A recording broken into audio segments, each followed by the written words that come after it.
Welcome to this video. It's a continuation on linear systems. Now I want to just clarify the elimination method, and I will make the assumption that for these linear systems we have integer coefficients. So I'm going to do kind of 3 videos on integer coefficients, what happens if there's decimal coefficients, and then what happens if there's fraction coefficients. All right, so this one is only going to pertain to integer coefficients, which is going to kick us off.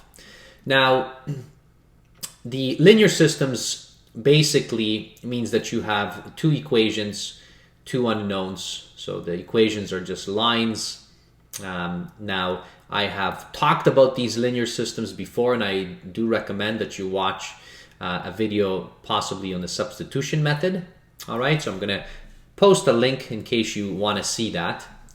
Now, with these systems, okay, when we say integer coefficients, what I'm referring to is that the numbers in front of our variables, so for example, this, okay, is an integer. So 2 is an integer, and that's the coefficient of x.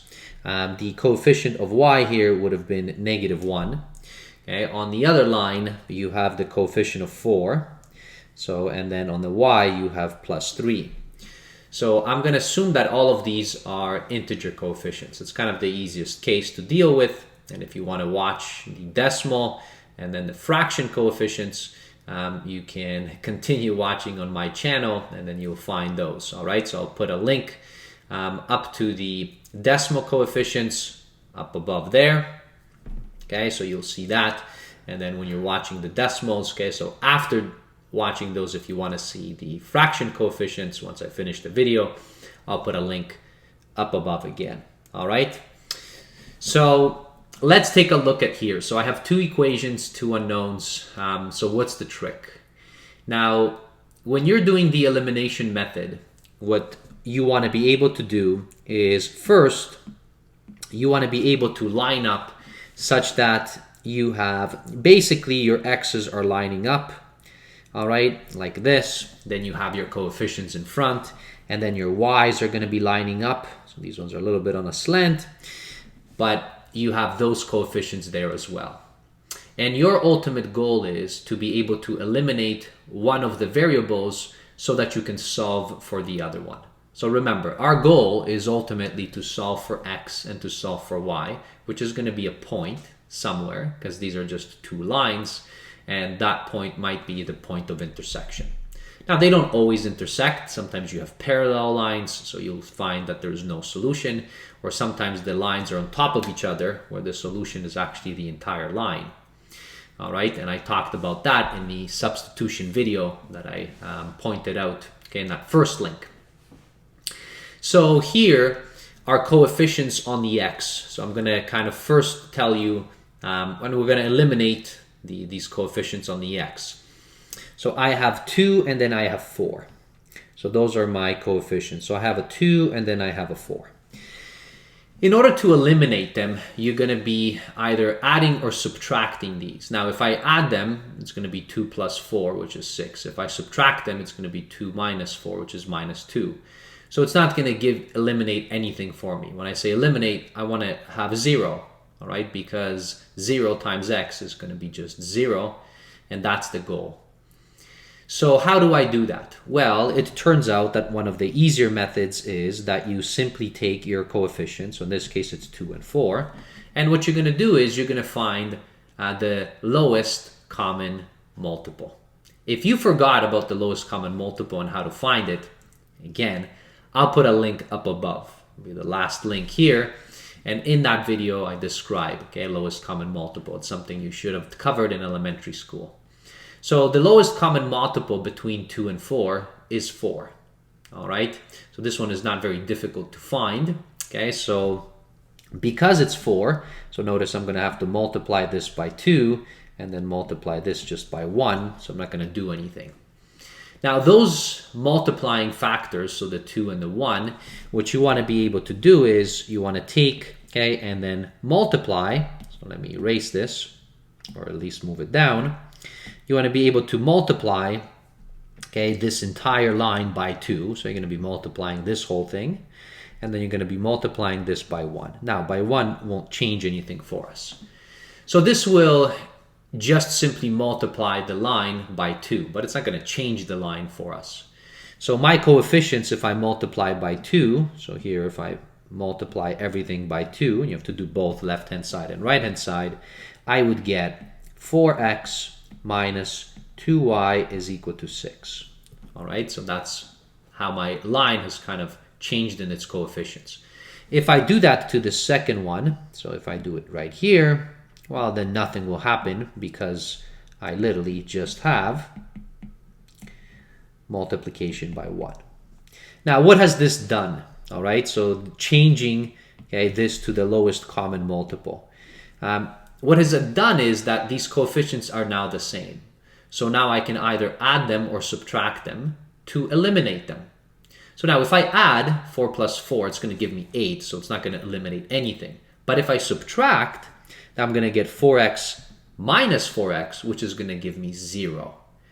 And that is the reason why we call this the elimination method, because you're eliminating one variable. And if you do that, so here, so I'm going to erase this. So if you do that, and so in this case, I like to kind of say what I'm going to do. I'm subtracting, and we typically might draw a little line because we're kind of like subtracting, the old school subtraction. So 4 minus 4 is going to be 0. So this is going to be 0x, okay, which is going to disappear for us. It's not going to be there. Now, I also have to do the same thing with all the other coefficients. So this minus 2, okay, so it's negative 2 minus plus 3. So it's minus 3, which is going to be negative 5. So that's going to be negative 5y. All right, so that's this and that. And then I do the same thing here. So 6 minus 2, which is going to give me 4.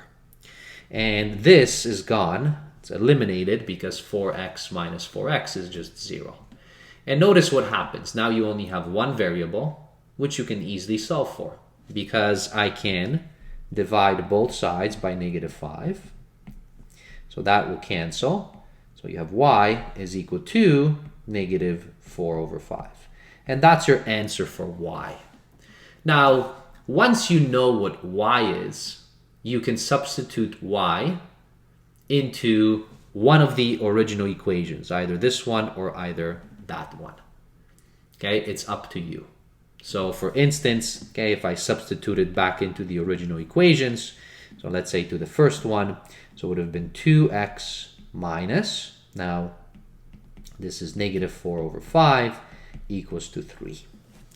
And now I only have the variable x, and I can now solve for x and get exactly where those two lines are intersecting. All right, so this will be 2x, so the negative and negative will cancel, so it's going to be 4 over 5 equals to 3. I'll bring this over to the other side, so it's 2x equals 3 minus 4 over 5. All right, so that's what I have there. I can find a common denominator. All right, so the 3 really is just 3 over 1, right? Okay, so that is like saying it's 15, okay, over 5, right? So 3 over 1 is just 15 over 5. And 15 minus 4 is 11, so that's 11 over 5, 2x. And finally, dividing by 2 on both sides. So if you divide by 2, you're going to get x equals 2. 11 over 5 divided by 2, which is really just 11 over 10. So my point of intersection, so here it's 11 over 10 and negative 4 over 5. That's where those two lines are intersecting. All right, so those original two lines. And that's what you do in the process of the elimination. So the goal is to try to get rid of one of the coefficients.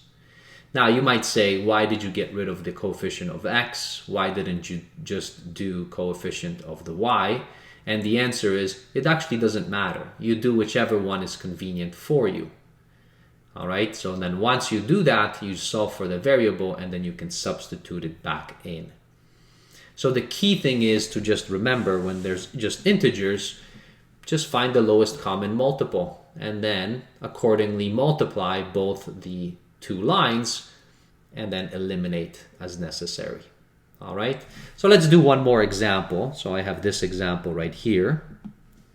So I'm going to copy this, I'll bring it down, nice fresh page, And you'll notice here that I have, again, two equations, two unknown, but it doesn't look exactly the same. This looks, the first line is in the slope y-intercept form, and the second line is not in any form at all.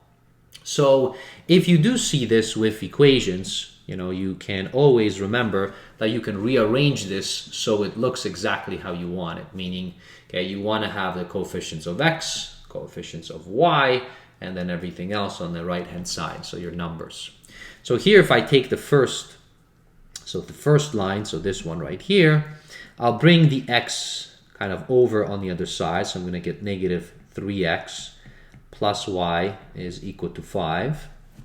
So now I have it in this form where it's basically something, some a times x plus something times y equals to some c. And then the second line, so notice the y is first, so I'm going to just swap them there. So it should be negative x plus 2y is equal to 4. So I've just swapped these two. And the reason is, again, because I want the x's to line up and then the y's to line up. And now again, so you choose. All right, so you now choose which one you're going to eliminate. Are you going to eliminate x or are you going to eliminate y? Now, in the previous question, we eliminated x. So in this question, let's eliminate y. All right. So the coefficients of y, so I have 1 and I have 2. All right. So that's these particular, okay, so this is my y and then this is my y. Well, the lowest common multiple between these is simply 2, okay, so it's not anything in terms of a big deal. So my lowest common multiple is 2. So I'm going to multiply that 1 by 2 to get 2, and I'm going to multiply the 2 just by 1. So again, what I'm going to do here is I'll take my first one and then I'll take my second one right here, and then I'll see what it's going to give me. Now that we have the lowest common multiple, I can take the two lines and just simply multiply them. Let's do that. The first line that we have, if we multiply it by 2, then it's going to yield for me negative 6x plus 2y is equal to 10. And the second line, if we multiply it just simply by 1, we're going to get the line back. With these two lines, notice that I have the same coefficient on the y, and now I can use the elimination method to simply, now in this case, subtract so that I get rid of the y, and then I'm going to be able to solve for x. If I do that, then I'm going to get, so within the subtraction between the two, let me erase this right here, and I'm going to subtract one line from the other, and that's going to give me, so negative 6 minus negative x, so that's going to turn into a plus. We'll have negative 5x. The 2 minus the 2 is gone, and 10 minus the 4 is going to be 6. Dividing both sides by negative 5, and I have my x, negative 6 over 5. Once you have your x, just like with the previous example, we can take it and then substitute it back into any of the two equations and then solve for our y, and then we have exactly where the two lines intersect. I'll leave that for you to do. I wanted to show you in this case just simply the elimination method of the y. All right, so let's do a little bit harder example when the integers are actually a little bit bigger. All right, because the other two cases that we had, the integers were rather small, so it was easy to find the lowest common multiple. So here, okay, and we can just kind of pick on which one we're going to be eliminating, so either x or y. So I'll arbitrarily just, let's say, y. Okay, I'm going to try to eliminate y here. So my two coefficients here are 15 and 21, or negative 15 and 21. So in order to make them the same, again, what I'm going to be doing is I'm going to take these, okay, and find the lowest common multiple. So between 15 okay, and 21, what is the lowest common multiple? This one isn't as easy to see. And that's why, okay, so I pointed out you can watch that link that I provided for you for the lowest common multiple. So I'm going to do it by prime factoring, right, just to see, okay, what the lowest common multiple is. So right away, okay, so if I want to do this, I'm going to take 15. And now, what goes into 15? Well, 3 goes into 15, so I'm doing it by prime numbers. So 3 into 15 goes 5 times. Into 21 goes 7 times. So now to get rid of the 5, I'm going to divide by 5, okay, or factor out that, and then now this, okay, finishes that particular column, okay, and now the 5 does not go into 7, so we carry that down, and then finally, okay, to get rid of that 7, I would have to divide by 7. And now I have reduced, or I've prime factorized both 15 and 21. And from these numbers, so these ones right here, when you multiply them, you will obtain your lowest common multiple. So now multiplying these, so 3 times 5 times 7, all right, so 3 times 5 is 15. And 15 times 7, okay, so I mean we can do that on the side, okay, so 15 times 7. All right, 7 times 5 is 35. Carry that over, so that's 105. So notice that the lowest common multiple is actually pretty big. All right, so it's not very small like in the other cases. So what we have is, we basically have that 15 and 21. All right, so the multiple is 105. So that's what we want. So now, what does 15 have to be multiplied by to get 105? Well, I mean, that's division, right? So you have 105 divided by 15, which is just 7. And you will notice that's going to be one of the primes here. So I'm going to have to multiply this by 7. And the 21 would have to be multiplied by 5. So that's my lowest common multiple. Okay, and these are going to be my multipliers of the two lines. So what I have is, okay, so where my coefficient is 15, I have to multiply this by 7. And where my coefficient is 21, I'm going to have to multiply it by 5. So that's what I would have.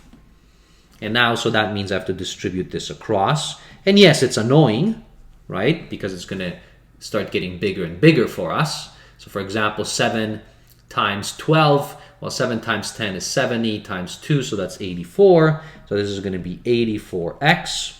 Well, 7 times 15 we already know is 105, because that's the lowest common multiple. And then 7 times 2 is 14. So it's not that bad. And then we have 5 times this, times that, and times that.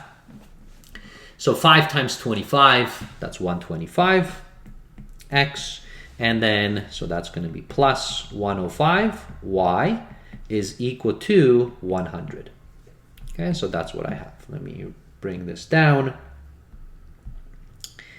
And now what I will do is I'm going to eliminate my y, which is what I originally wanted. Now, how do I eliminate it? So be careful, because one is negative, one is positive. So in this case, I'm going to have to be adding the two lines together, right? Because negative 105 plus 105 is going to be equal to 0. So that's going to get rid of my y entirely. And now 84 plus 124. So I have 124 plus 84. Sorry, 125 it was. So if I'm adding these, that's going to be 9. All right, this is 10. So that's 209. So 209x equals, so adding that is 114. So that's what I have there. Now dividing both sides, so I'm going to divide both sides by 209, and then I get that x. Now this is not very pretty, but that's the answer. All right, so that's the x value. And now you would have to, again, so you're going to have to substitute. You have to take this x, and then take one of the lines. So for instance, if we have 12, okay, x minus 15y is equal to 2, So I can take one of those lines and then substitute this x in it. So it's going to be 12, 114 all over 209 minus 15y is equal to 2.